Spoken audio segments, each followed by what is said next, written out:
मुंबईजवळ नालासोपारा या गजबजलेल्या शहरात भारताच्या बौद्ध वारशाचा एक अवशेष उभा आहे. सोपारा स्तूप. अध्यात्म आणि इतिहासाने नटलेलं स्थळ. त्यात प्राचीन व्यापारी, सम्राट आणि खुद्द भगवान बुद्धांच्या कथा आहेत. असे मानले जाते की इथल्या विहाराचे उद्घाटन करण्यासाठी भगवान बुद्ध स्वतः सोपारा येथे आले होते.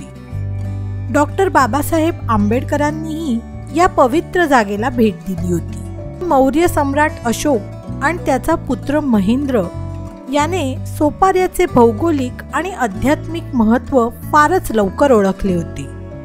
या सगळ्या कनेक्शनमुळे सोपारा हे सुरुवातीच्या बौद्ध यात्रेकरूंसाठी एक महत्त्वाचे केंद्र बनले होते. चंदनापासून बनवलेल्या अतिशय बारीक कोरीव कामांनी सुशोभित केलेला हा स्तूप त्याच्या श्रद्धा आणि भक्तीचा पुरावा होता.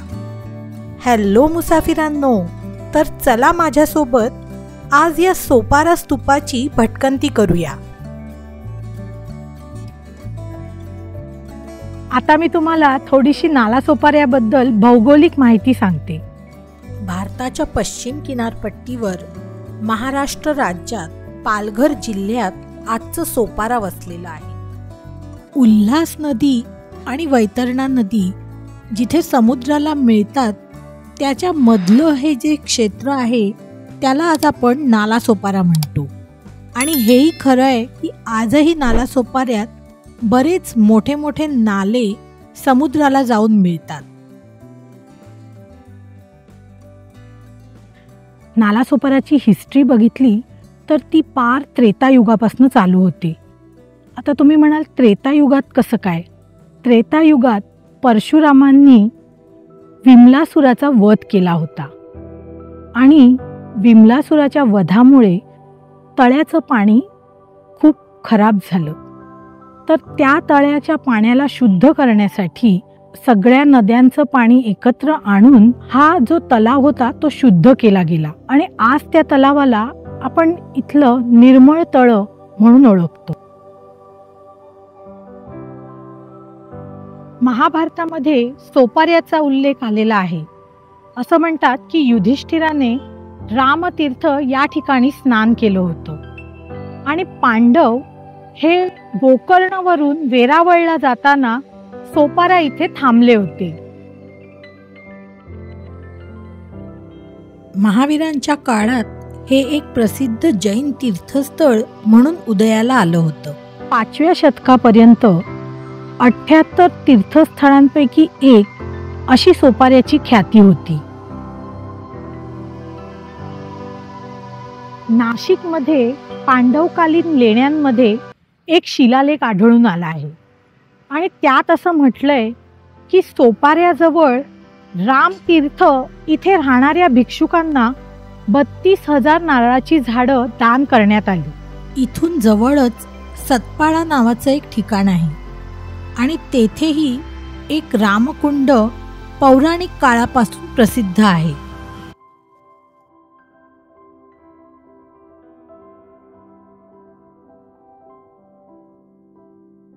महावंश या श्रीलंकेतील प्राचीन इतिहास ग्रंथात असे नमूद केलेले आहे की अशोकाचा मुलगा महेंद्र सोपारा बंदरातून महाबोधी वृक्षाची एक फांदी घेऊन श्रीलंकेत आला. त्याचमुळे पुढे श्रीलंकेत बुद्ध धर्माचा पाया रोवला गेला. नालासोपाऱ्याला पूर्वी शुपारक, शूरपारक, ओफीर, सोफारा, सोफीर आणि अपरांत राज्याची राजधानी सोपारा असंही म्हटलं जायचं. आज जे मुंबईला महत्त्व आहे किंवा आपण म्हणतो की मुंबई ही फायनान्शियल कॅपिटल आहे भारताची, तर पश्चिम किनाऱ्यावरचं सोपारा हे बंदर त्या काळी फायनान्शियल कॅपिटलच म्हटलं पाहिजे. खूप प्रसिद्ध तर होतंच, पण इथून इजिप्त, रोम, आफ्रिकेच्या पूर्व भागात थेट व्यापार चाले. आता तुम्ही म्हणाल की सोपाऱ्यावरून व्यापार करायला भरूच हे बंदर असताना सोपारा बंदर कसं काय विकसित झालं? इसवी सन पूर्व 1000 वर्षांपूर्वी सॉलोमन राजाने हस्तिदंत, मोर, माकडे अशा वस्तू सोफीरमधून आयात केल्याचा भाषाशास्त्रीय पुरावा सांगतो. 4500 वर्षापूर्वी ह्या वस्तू पश्चिम भारतातून पश्चिम आशियात निर्यात केल्या जायच्या. त्यावेळी सिंधू संस्कृती अस्तित्वात होती. सिंधू हरप्पन संस्कृती आणि त्यांचं लोथल हे बंदर लयास गेल्यानंतर सोपारा हे पश्चिम किनारपट्टीवरील प्रमुख बंदर बनलं. एक्सपोर्ट केल्यामुळे सोन्याच्या मुद्रांच्या स्वरूपात मोबदला मिळत असे. त्यामुळे सोनेरी नगरी सोपारा ह्या नावाने ही शुपारक नगरी खूप प्रसिद्ध होती.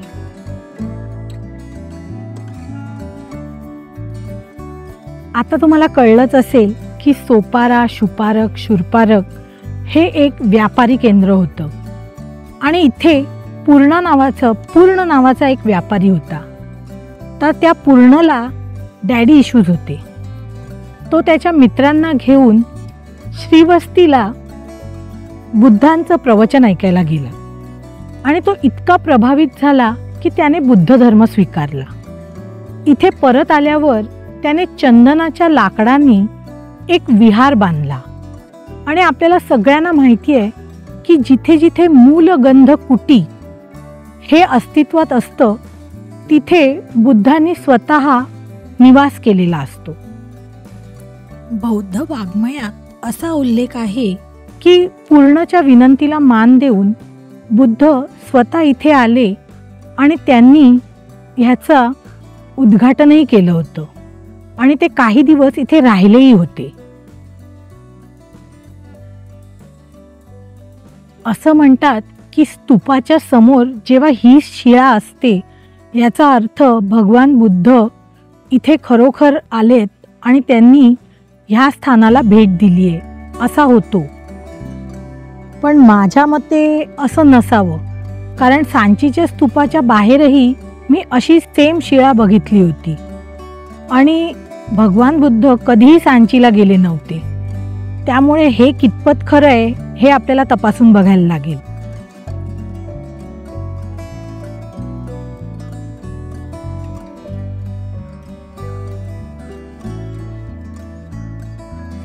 सातवाहनांच्या कारकिर्दीत भारताचा रोमन साम्राज्याशी व्यापार भरभराटीस आला होता.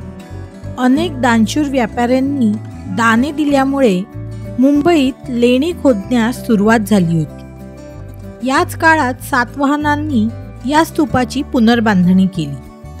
तसेच सांचीच्या स्तूपाप्रमाणे ह्याच्या दक्षिण भिंतीच्या मध्यभागी तोरणद्वार असल्याचे अवशेष मिळाले आहेत. याच सातवाहनांनी सांचीच्या स्तूपाभोवती दक्षिण दिशेस असलेल्या तोरणद्वार उभारणीसाठी मोठी रक्कम दान केल्याचा शिलालेख कोरलेला आढळतो.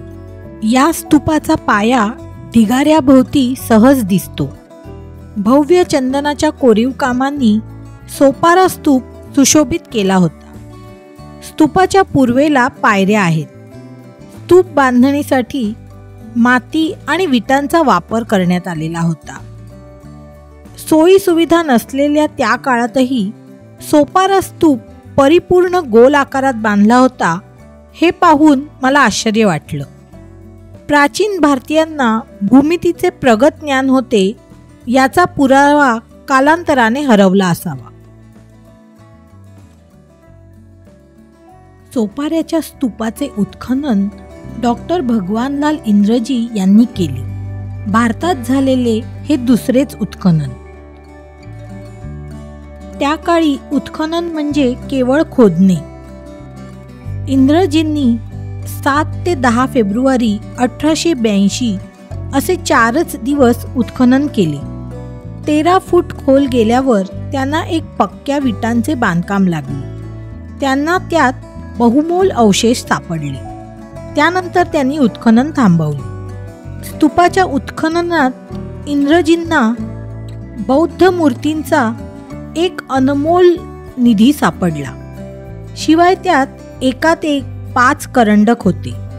ते चांदी, सोने, तांबे आणि स्फटिकांचे बनवलेले होते. शिवाय सोन्याची अनेक फुले आणि काही खापरांचे तुकडेही होते. त्यात एक यशस्वी सातकर्णीचे नाणेही होते. त्यामुळे इसवी सन 2रे शतक असा त्याचा काळ ठरवला गेला.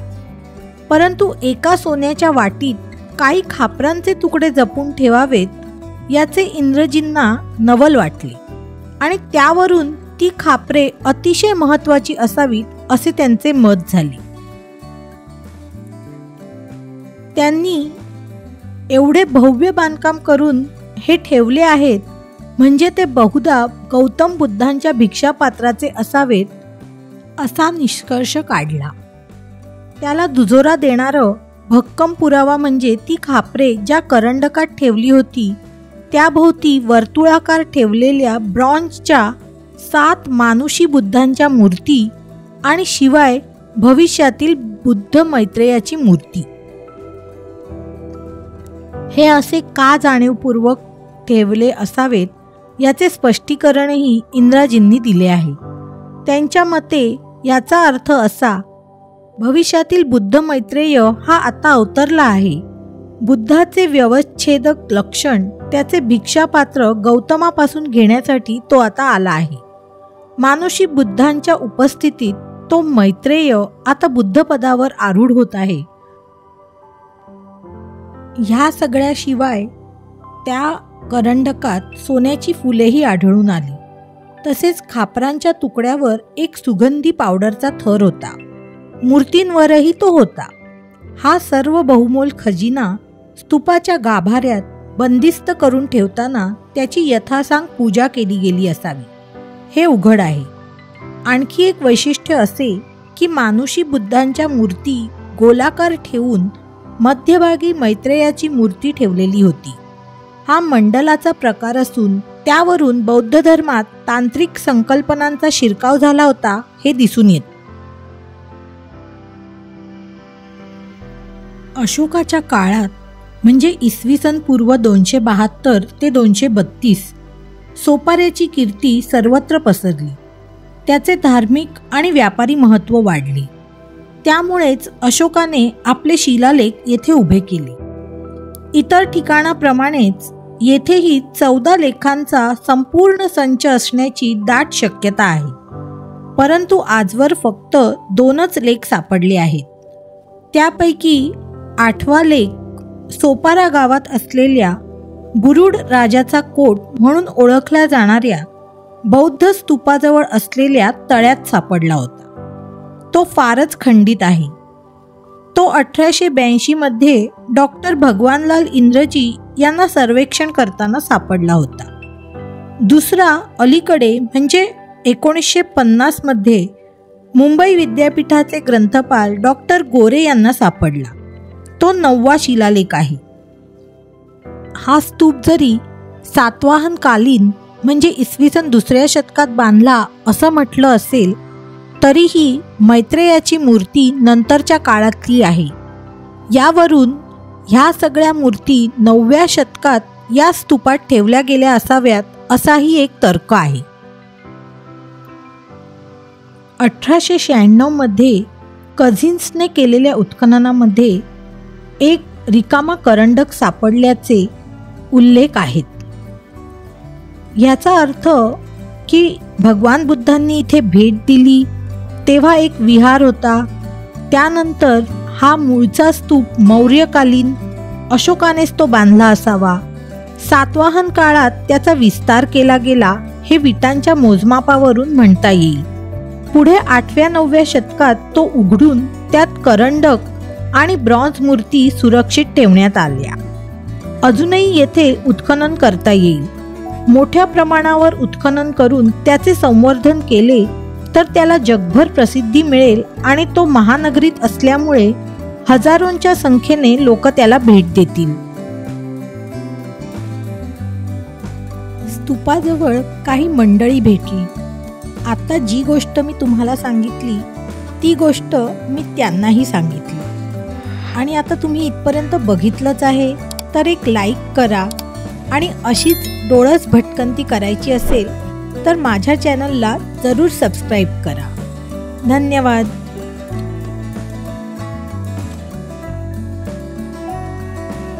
आणि हो, तुमच्या मित्रांबरोबर हा व्हिडिओ शेअर करायला विसरू नका.